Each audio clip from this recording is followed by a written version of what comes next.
Why has the Democratic Congress allowed other countries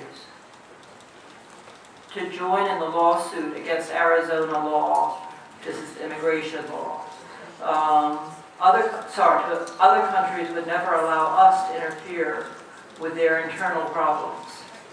Even if you don't agree with the law, other countries should not be allowed to interfere with our problems.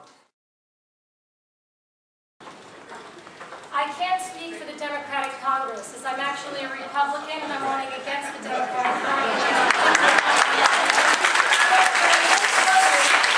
What I will tell you is that there are Democrats who support me, because they also disagree with the way this matter is being handled. Frankly, in Arizona, there is a public safety issue that is being dealt with very appropriately at the state level. The state has an obligation to keep its citizens safe and to keep its state borders, its sovereignty protected.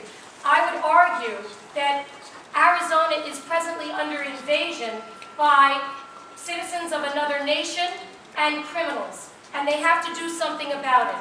Now, the Arizona law is almost verbatim identical to Section 287G of the Immigration and Nationality Act, wherein the federal government outlines that it needs help. And it wants that help from county, state, and local government officials. They did model the state law after 287G because they will not need to enter into a memorandum of agreement or receive your tax dollars from the federal level to handle their own state problem. They can pay for it out of their own state budget, and that's what that was about.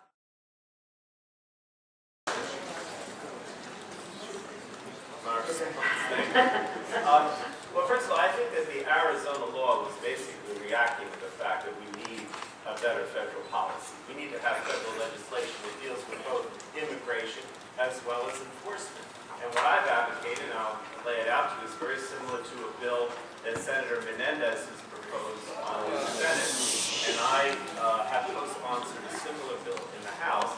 And basically what it says is that for people who are here, undocumented, that if they've been here for a period of time, they register with the government, and then they get in line to become a citizen. They have to learn English, they have to pay taxes, they can't get in trouble with the law, and after a period of time, just like anyone else who applies for citizenship, they are then eligible for citizenship.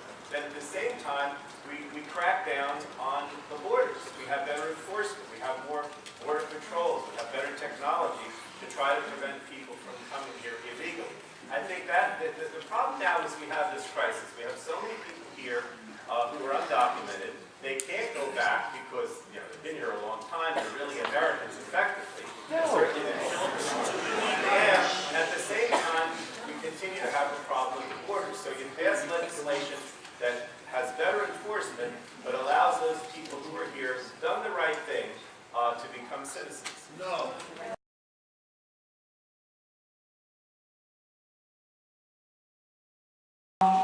Mr. Pallone first, and I'm not sure that this applies to you, Ms. Little.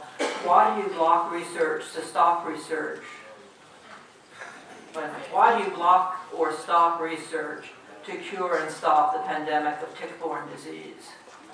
Well, I haven't done that. I mean, as many of you know, I chair the Health Subcommittee of the Energy and Commerce Committee. It has jurisdiction over research at NIH as well as Medicare and almost any healthcare or FDA issues. The problem with autism is we have certainly, I'm sorry, you're talking about Lyme disease. We have done quite a bit of research at NIH, and I think we certainly have to do more, which is I think what you're referring to. But there was a legislation that dealt with the protocols that would be used by certain physicians for Lyme disease. And we had a disagreement amongst the physician community as to what those protocols would be. And I don't think that Congress routinely should be telling physicians what to do and what protocols to follow. And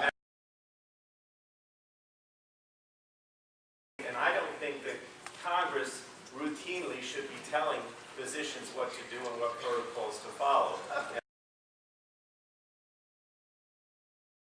And I don't think that Congress routinely should be telling physicians what to do and what protocols to follow.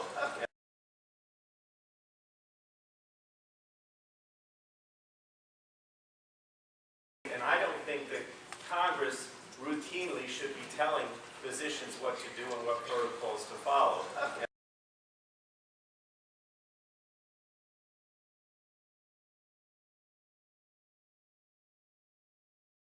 And that's, I think, the bill that you're referring to.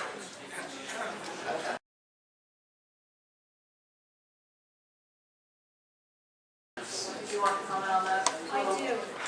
Ladies and gentlemen, we've got an issue with regard to health care in the United States. I believe the health care reform law that's been enacted is egregious.